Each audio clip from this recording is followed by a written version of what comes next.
ठीक है, तो इस टॉपिक को होल्ड पे रखे थे, क्यों होल्ड पे रखे तो तुमको समझ में आएगा। ठीक है, टॉपिक अभी क्या देखो, हाइट और डेप्थ पे ग्रेविटी देख लिए। अभी क्या देखना है कि अर्थ के रोटेशन की वजह से ग्रेविटी में क्या फर्क आएगा। ठीक है, अगर ऐसे हम समझे, रियल लाइफ प्रैक्टिकल समझे, तो अर्थ चूंकि क्या है, खाली नहीं है, खाली स्फीयर नहीं, हॉलो स्फीयर है, क्या भरा हुआ है ना। तो भरा हुआ स्फीयर है, तो उस केस में मास डिस्ट्रीब्यूशन हर जगह अलग अलग होगा, और हम मान सकते हैं कि यूनिफॉर्म हो सकता है, पर जरूरी नहीं है कि यूनिफॉर्म होगा, ऐसे प्रैक्टिकली होगा भी नहीं यूनिफॉर्म। अर्थ की केस में मास डिस्ट्रीब्यूशन यूनिफॉर्म होगा, संभव है? प्रैक्टिकल नहीं है ये चीज। ठीक है, तो अभी जो भी हम तरीका यूज किए हैं, ये एक एन अप्रोक्स वैल्यू निकालने के लिए यूज किए हैं। ठीक है, और पहले तो जो डायग्राम हम ड्रॉ किए हैं, चाहे ये वाला जो मैं बताया, इसका सोचो ये क्या है, 3D वर्जन हुआ इसका। ठीक है, इस 3D वर्जन का हम 2D वर्जन बनाए सिंपल सा, ये एक स्फीयर बना दिए हैं। ये लाइन ड्रॉ करने के लिए हम दिखाए कि स्फीयर, नहीं तो ऐसे समझ लो ये वाला। ठीक है, अब थोड़ा स्फीयर का आ रहा होगा। ठीक है, समझ में आया? तो effect of on g due to rotation of earth. ठीक है, तो पहले अर्थ का रोटेशन का वैल्यू कितना होगा, तो अर्थ का रोटेशन का वैल्यू हम निकाल सकते हैं कि नहीं निकाल सकते हैं? ठीक है, अर्थ का रोटेशन का वैल्यू कैसे निकालेंगे? जैसे हम लोग कैसे निकालते हैं, s equal to u t, तो टी इक्वल टू क्या लिखते हैं अपन, एस बाय यू। सिंपल सा फॉर्मूला।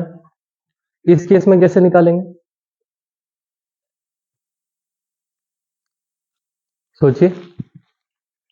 एंगुलर, अच्छा देखो, अर्थ जो रोटेट कर रहा है वो लीनियर वेलोसिटी है कि एंगुलर वेलोसिटी है?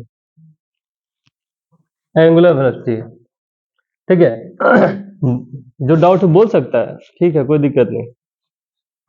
तो हमको क्या पता है, एंगुलर वेलोसिटी के केस में क्या लिखते हैं, angular velocity omega equal to 2 pi n. तो ओमेगा बराबर क्या होगा, 2 पाई, एन को लिखेंगे 1 बाई टी, यानी ओमेगा इक्वल टू क्या होगा, 2 पाई अपॉन टी। दिख रहा बोर्ड क्लियर ना? 2 पाई बाई टी है, तो ओमेगा क्या लिखोगे, 2 इंटू पाई का वैल्यू 3.14 लेते हैं। टाइम कितना होगा रिवॉल्यूशन का, 24 इंटू, होगा ना। अगर हम इसको सॉल्व करते हैं तो हमको ओमेगा का वैल्यू कितना मिलता है, अगर हम इसको सॉल्व करेंगे तो हमको इसको ओमेगा का वैल्यू मिलेगा 7.27, 7.27 into 10 to the power -5 radian पर सेकेंड। अब देखो इस वैल्यू को थोड़ा समझना। ठीक है, यहां पे जैसे सिंपल निकाले थे ना, जो फॉर्मूला, मतलब जैसे हम यहाँ पे निकाले टाइम पीरियड ऐसे निकाल सकते थे, तो यहाँ पे क्या लिखते, u equal to s by t. Same चीज हम यहाँ भी किए, पर ये लीनियर था, ये एंगुलर है।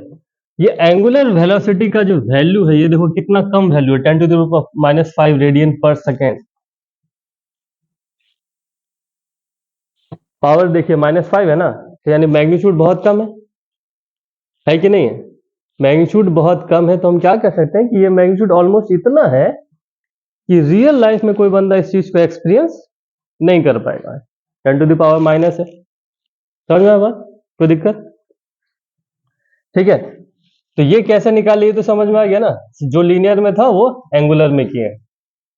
अब इसको सॉल्व करने के लिए क्या क्या एजम्पशन हमको करना पड़ेगा। सबसे पहला दिक्कत है इसमें, देखो, अर्थ है स्फीयर, ठीक है, इसमें मास डिस्ट्रीब्यूशन अलग अलग है, तो हम इसमें दो एजम्पशन करेंगे।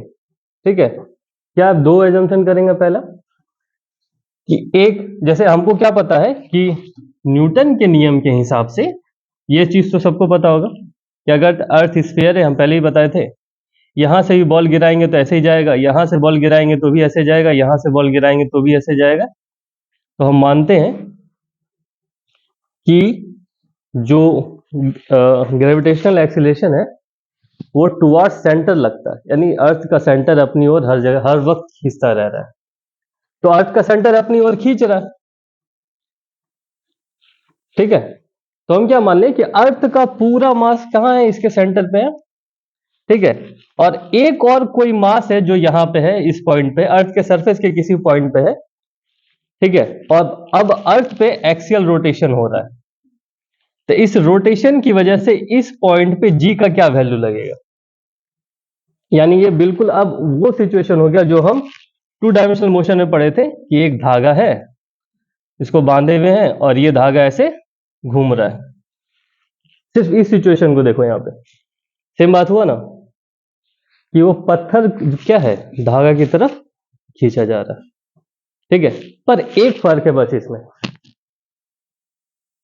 ये पत्थर और धागा पूरा स्ट्रेट लाइन है, ठीक है कि पूरा स्ट्रेट लाइन नहीं है। पर इस केस में ऐसा नहीं है, तो यही फर्क तुमको समझना पड़ेगा। तो पहले फिगर समझते कि कैसे होगा और यही क्यों होगा। देखो, लिए एक पॉइंट लिए हैं यहाँ पे P, जिसके पास टेंजेंशियल वेलोसिटी होगा V उधर की ओर, किसकी वजह से, अर्थ के रोटेशन की वजह से, चूंकि अर्थ रोटेट कर रहा है ना, समझ में आया बात। क्योंकि अर्थ रोटेट कर रहा है, इसके पास टेंजेंशियल वेलोसिटी होगा भी, तो इस पॉइंट के पास जो है सर्कुलर मोशन की वजह से एक फोर्स लगेगा अंदर की ओर, एक लगेगा बाहर की ओर। कोई दिक्कत, रोटेशन की वजह से। अब इसी ऑब्जेक्ट का कुछ भी मास होगा, उस पे जो है फोर्स कहां लगेगा, ग्रेविटेशनल फोर्स किधर लगेगा, सेंटर की ओर, है कि नहीं। यानी इस पॉइंट पे कम से कम दो फोर्स काम कर रहा है, एक सेंट्रीपिटल कह लो और एक सेंटर की ओर लग रहा है, ग्रेविटेशनल फोर्स लग रहा है ना। अभी देखिए, तो इस पॉइंट पे ये दो फोर्स जो होगा, ये दोनों फोर्स कैसा लग रहा है, क्या लीनियर डायरेक्शन में है क्या लाइन ऑफ एक्शन सेम है, इसका लाइन ऑफ एक्शन सेम तो नहीं है।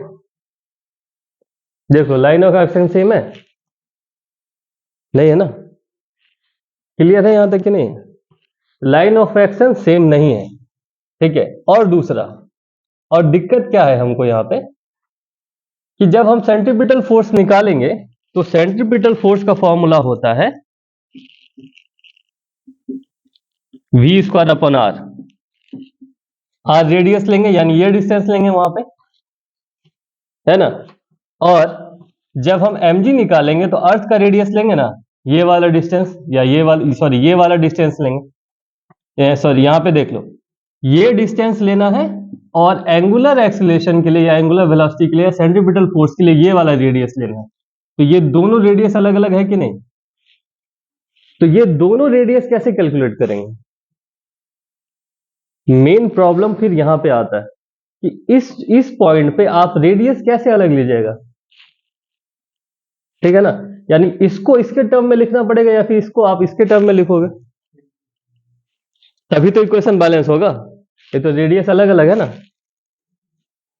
समझ में आया यहां तक, कोई दिक्कत, इस पॉइंट तक कोई दिक्कत है तो बताओ, ठीक है। इस पॉइंट तक कोई दिक्कत है तो एक बार देख के बताओ।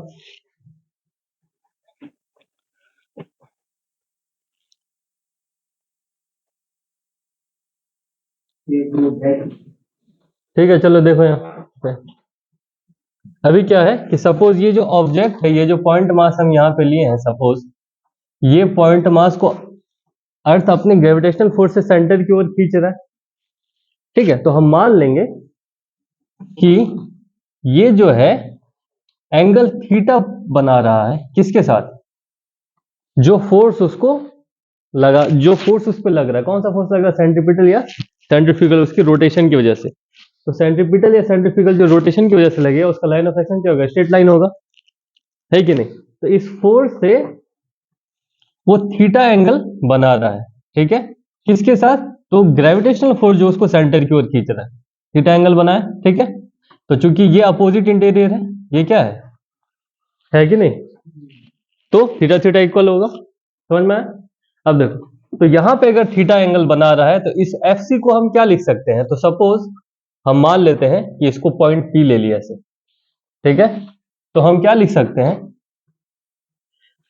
कि cos theta equal to b by h. तो बी यहां पे क्या होगा? बी होगा अपना पीसी, और एच क्या होगा? पीओ होगा।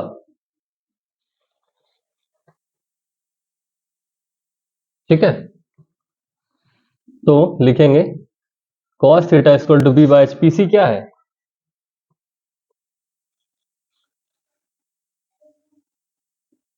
और पीओ क्या होगा? तो हम cos theta equal to PC equal to PO को क्या लिखेंगे? R, radius of earth. क्यों? ठीक है, सेंटर से डिस्टेंस ले रहे हैं, स्फीयर है, सर्कल, कहीं से भी काटेंगे तो होगा ना? नहीं होगा? तो हम क्या लिखेंगे इस जगह पे?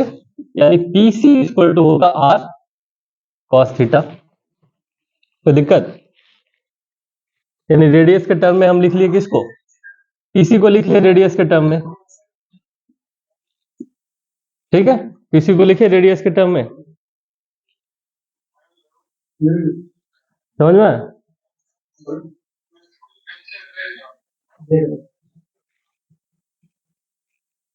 अभी देखो यहां पे अब क्या है? फोर्स इक्वल टू, हमको क्या पता है? सेंटीमीटर फोर्स का फॉर्मूला पता है, m v square upon r. और हमको पता है कि वी इक्वल टू क्या होता है? Omega are.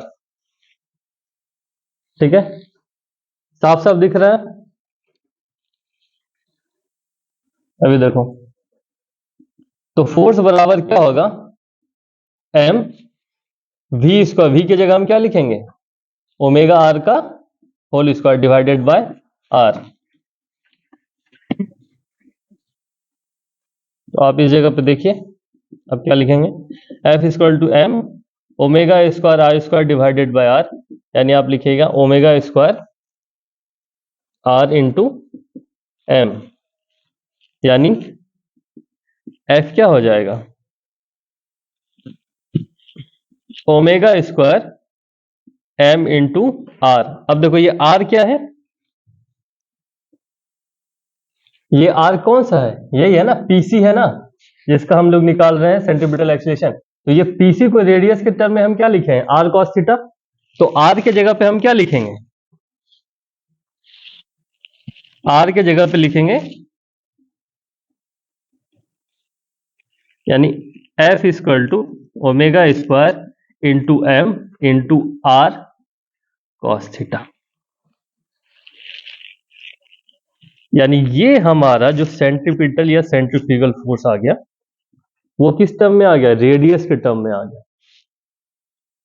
वापस से देख लो इस चीज को। हम क्या किए? पीसी जो हमारा ये रेडियस था, पी और सी, इस डिस्टेंस को इस रेडियस के टर्म में लिखें। तो पीसी को हमने लिखा आर कॉस थीटा। ठीक है, और जहां पीसी का यूज होगा, यानी ये जो आर है, ये बेसिकली आर क्या है? ये आर मान लो क्या है? पीसी है। तो पीसी की जगह पे हम क्या लिखे हैं? R cos theta. ठीक है, कोई दिक्कत यहां तक?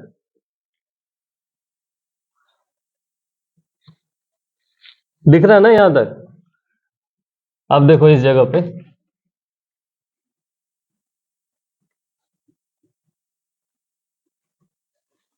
ये जो हम फोर्स निकाले हैं, हम यहां लिख देते हैं। ये हम बाद में देखेंगे कि सेंट्रीफ्यूगल लेंगे कि सेंट्रीपिटल लेंगे या सेंट्रीफ्यूगल लेंगे। ठीक है, और दोनों का मैग्नीट्यूड तो सेम ही होगा, चाहे सेंट्रीपिटल ले चाहे सेंट्रीफ्यूगल ले। अभी देखो, एक और फोर्स है जो इसको इसको इस पे काम कर रहा है, इस पॉइंट पे काम कर रहा है, इस मास पे काम कर रहा है। वो क्या है? इसका वेट नीचे की ओर, ग्रेविटेशनल फोर्स। ठीक है, तो F ड्यू टू ग्रेविटी क्या लिखेंगे? mg। अभी देखो, यहां पे तुम्हारा ज्योमेट्री का बहुत बड़ा योगदान है। ठीक है, क्योंकि ज्योमेट्री यूज कर रहे हैं तो वेक्टर भी रहेगा। अभी देखो, अपने पास दो फोर्स है, सिंगल पॉइंट पे काम कर रहा है। जो एक तो, या तो आप कह लीजिए सेंटर की ओर, इधर अंदर की ओर, एक बाहर की ओर। ठीक है, और एक फोर्स थीटा एंगल से सेंटर की ओर, इधर अर्थ के सेंटर की ओर। तो दोनों क्या है, इंक्लाइंड है ना। ठीक है, अगर हम एक्स्ट्रा ज्योमेट्री ड्रॉ करते हैं तो इसको हम आगे बढ़ाएं, इस लाइन को ज्योमेट्री से अगर हम मिलाते हैं तो देखो ये बन रहा है पैरेललोग्राम। और ये दोनों फोर्स का रिजल्टेंट हमको क्या मिलेगा, ये क्यों, इन दोनों फोर्स के रिजल्टेंट की वजह से ही ना इस पे इंपैक्ट आएगा, है कि नहीं। अगर हम ज्योमेट्री इसका यूज नहीं करते, ज्योमेट्री से इसको एक्सटेंड नहीं करेंगे तो यहाँ पैरेललोग्राम नहीं बनेगा। और विदाउट ज्योमेट्री हम क्या बोलते हैं, विदाउट ज्योमेट्री एफसी, ये जो है पीसी, ये पीसी का डिस्टेंस को इसके टर्म में भी नहीं लिखते, आता क्या, नहीं लिख पाते, समझ में आया?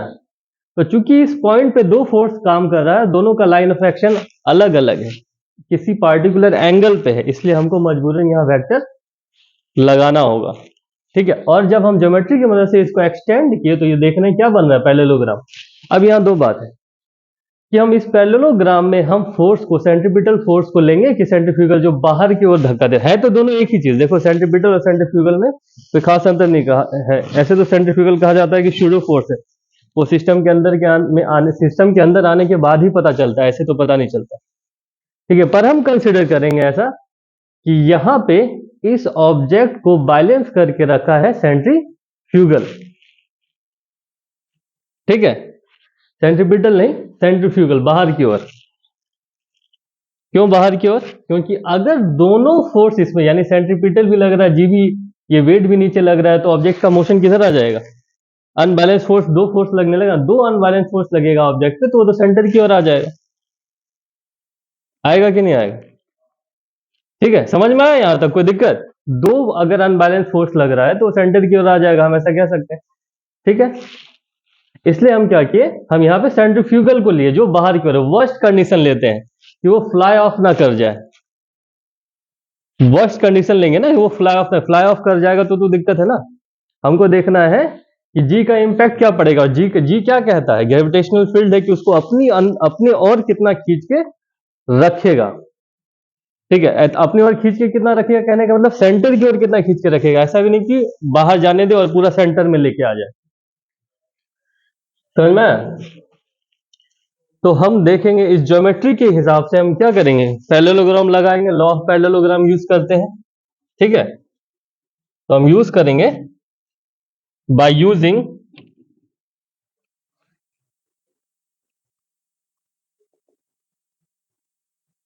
Law of parallelogram. ठीक है, तो उस केस में एक साइड ये हुआ हमारा पीडी, एक साइड क्या हुआ वहां देख लो, एक साइड हमारा पीडी है और एक साइड तुम्हारा क्या हुआ, पीओ। और इन दोनों का रिजल्टेंट को हम यहां आर से डिनोट किए इस जगह पे। ठीक है, तो हमको पता है, यानी रिजल्टेंट फोर्स का वैल्यू क्या होगा, root over a square plus b square plus 2ab cos theta. तो F of R resultant root over, ठीक है, हम सपोज ए मान लेते हैं इसको, किसको, क्या कहते हैं, एम जी को, इसको चलो ए मान लिए, दिखना ही रहा है, ऐसे समझो। हाँ, इस पूरे कंपोनेंट को हम मान लिए ए। ठीक है, और ये जो हमने निकाला सेंट्रीपिटल फोर्स, इसको हम मान लिए बी। तो ए स्क्वायर क्या लिखेंगे, एम जी का होल स्क्वायर प्लस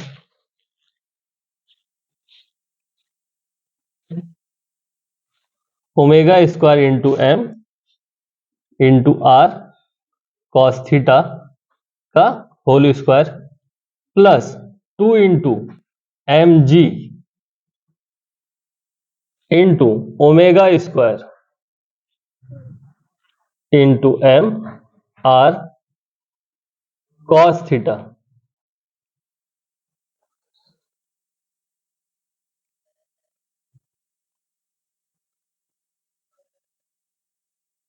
ठीक है, अभी तो दिखाई नहीं दे रहा लगता है। ठीक है, अब इसको अगर फर्दर सॉल्व करेंगे तो क्या आएगा, रूट ओवर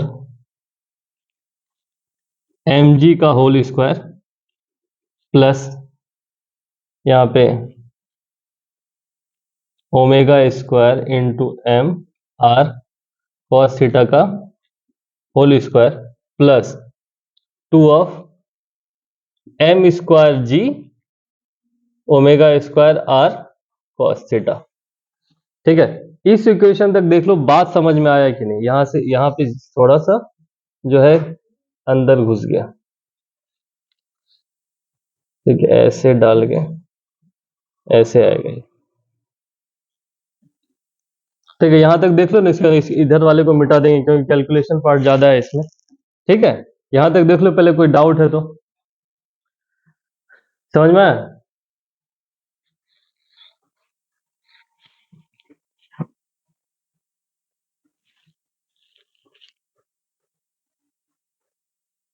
तो ठीक है, हम लोग फॉर्मूला में यहाँ देखते हैं वापस से कैसे कैसे कैलकुलेट करना है। इसका कैलकुलेशन थोड़ा लंबा जाएगा, इसलिए ध्यान से रखना।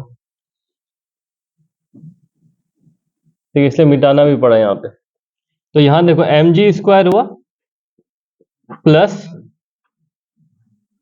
Omega square into m r cos theta का स्क्वायर प्लस 2mg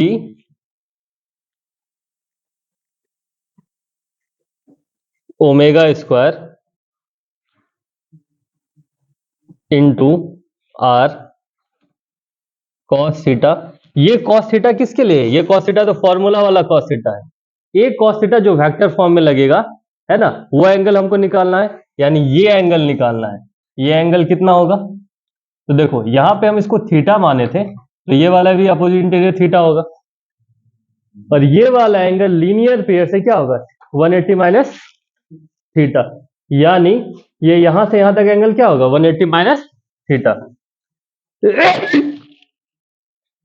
तो इस जगह पे हम क्या लिखेंगे? Into cos 180 minus theta.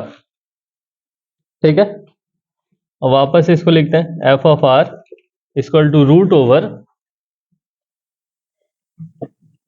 M g का square plus omega square into m r cos theta का स्क्वायर। ठीक है, plus 2m square g omega square are cos theta. अब देखो कॉस 180 माइनस थीटा क्या होता है? Minus cos theta into minus of cos theta. तो यानी अब इसी इक्वेशन को हम लिखेंगे F of R equal to root over m g का whole square plus omega square into m r cos theta का square plus 2m square g omega square are cos square theta. अब देखो ये plus हो जाएगा minus, क्योंकि minus में लगाए हैं। ठीक है, हम इसको और किसी फॉर्म में लिख सकते हैं, तो एफ ऑफ आर लिखे। ठीक है, एम जी कॉमन ले लिए बाहर, एम जी कॉमन ले सकते हैं बाहर,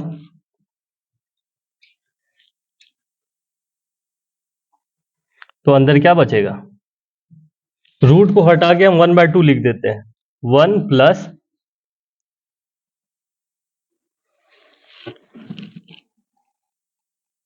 omega a square into m r square cos square theta. अच्छा नहीं, स्क्वायर है ना, यहाँ तो 4 हो जाएगा ओमेगा पे तो एक है पहले से 4, और चूंकि एम जी कॉमन लिए हैं तो एक जी नीचे आएगा माइनस ऑफ, फिर यहाँ पे एम जी कॉमन लिए हैं। ठीक है, तो यहाँ पे होगा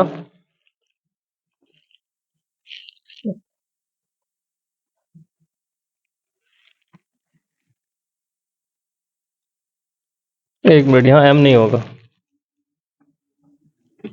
ठीक है, 2 इंटू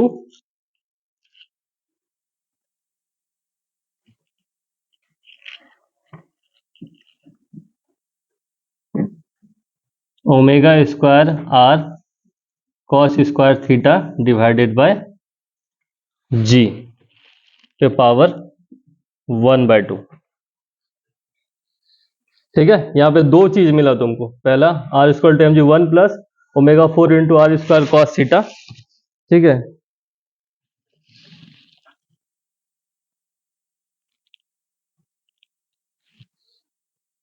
और दूसरा 2 omega square are cos square theta by g. समझ में आया? अभी देखो क्या किया है, मतलब सॉल्यूशन में कैसे करना है कि ये ओमेगा 4 है ना।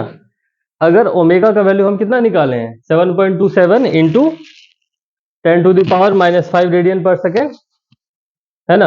अगर इसको 4 करेंगे तो इसका जो पावर है ये मल्टीप्लाई होगा, है ना, यानी पावर कहाँ जाएगा 10⁻20, यानी ओमेगा का वैल्यू और रिड्यूस होगा ना, है ना, बहुत नेग्लिजिबल हो जाएगा क्योंकि 10⁻20 हो जाएगा। इसी वजह से इस टर्म को हम लोग क्या करेंगे, नेग्लेक्ट कर देंगे। इस टर्म को क्या कर देंगे, नेग्लेक्ट कर देंगे। जैसे ही इस टर्म को आप नेग्लेक्ट करेंगे उसके बाद जो आपको वैल्यू मिलेगा वो मिलेगा एफ ऑफ आर, यानी resultant force equal to M G 1 plus, sorry 1 minus, plus नहीं वो तो नेग्लेक्ट हो गया, 2 omega square are cos square theta by g root 1/2। ठीक है, अब F of R resultant force निकालना है, m ji 1 minus 2 omega square are cos square theta by g. ठीक है, 1/2। अगर हम यहाँ बाइनोमियल यूज करते हैं तो ठीक है, लिख देते हैं यहाँ पे बाइनोमियल। बाइनोमियल यूज किए तो हम क्या लिखेंगे इसको, F of R equal to M G 1 minus, पता है पावर मल्टीप्लाई होगा sir r cos square theta by g, तो 2 कट गया, यानी आपको क्या मिलेगा, F of R equal to M G 1 minus omega square are cos square theta. ठीक है, तो ये हुआ आपका रिजल्टेंट फोर्स उन दोनों की वजह से। ये क्या है, ये रिजल्टेंट फोर्स है उन दोनों की वजह से। पर अपने को क्या चाहिए था कि जी पे क्या इफेक्ट पड़ेगा। ठीक है, तो इधर देखते हैं जी पे क्या इफेक्ट पड़ेगा। फिर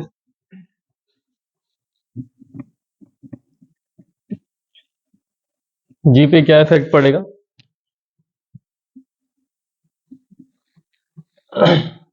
ठीक है, चलो ये रिजल्टेंट फोर्स हुआ। जी पे इफेक्ट क्या पड़ेगा, तो हम इसको एफ आर को लिख सकते हैं M G dash. G dash क्यों, जो नया जी आएगा equal to M G 1 minus omega square are cos square theta. तो एम एम कट गया तो जी डैश क्या आया अपने को। ठीक है, अच्छा रिजल्टेंट फोर्स में जी भी था यार, जी छूट गया यहाँ, जी छूट गया। ठीक है, जी रहेगा यहाँ पर, यानी 1 minus omega square are cos square theta by g.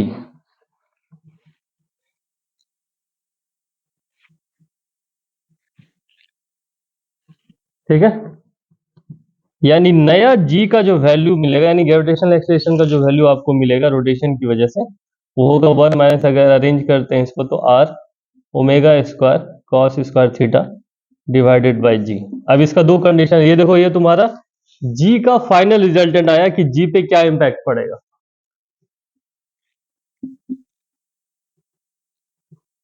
अब इसका है क्या कि हम जो पॉइंट लिया है, हमने जो पॉइंट लिया वो पॉइंट ऐसे रैंडम है।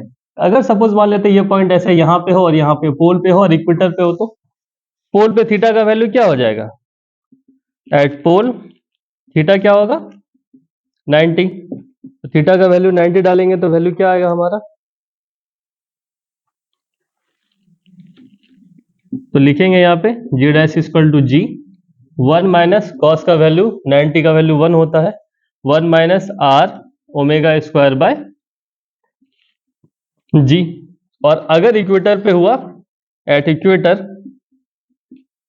अगर इक्वेटर पे हम लिखेंगे तो थीटा का वैल्यू क्या लोगे, 90 के मतलब 180 लोगे या 0 लोगे। ठीक है, तो 0 का वैल्यू क्या होगा,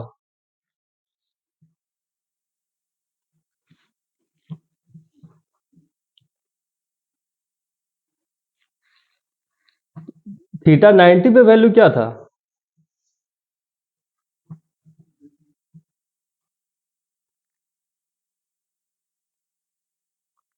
ओ सॉरी, थीटा 90 पे तो 0 होगा ना, क्या तो उल्टा ही बता दिए।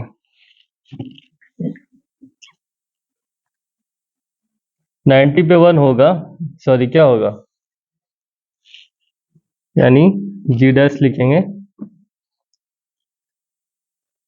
वैल्यू